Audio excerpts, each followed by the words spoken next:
Dua mobil ludes dijual demi nyalek, Dede Sunandar hanya mendapat 10 suara. Komedian Dede Sunandar yang maju menjadi caleg di pemilu 2024 ini, Dede Sunandar hanya mendapat 10 suara per 19 Februari 2024. Padahal, Dede Sunandar sudah menjual dua mobilnya untuk modal pemilu kali ini. Diketahui Dede adalah caleg DPRD Kabupaten Kota Dapil, Jawa Barat, Kota Bekasi 5 dari Partai Perindo. Dede Sunandar mengaku menjual dua mobilnya demi modal sebagai caleg, akan tetapi ia mengaku tidak pernah ada penyesalan. Jikalau dirinya tidak terpilih, Dede Sunandar mengaku tidak apa-apa. Kan ada pembelajaran dari situ, ucap Dede dari salah satu sumber. Dede Sunandar mengaku bertujuan ingin mensejahterakan masyarakat kalangan bawah.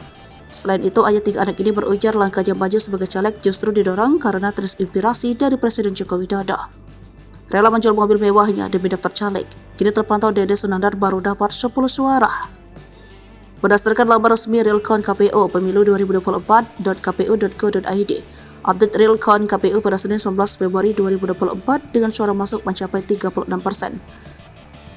Perolehan suara Dede Sunandar pun masih bisa bertambah karena data masuk belum 100%.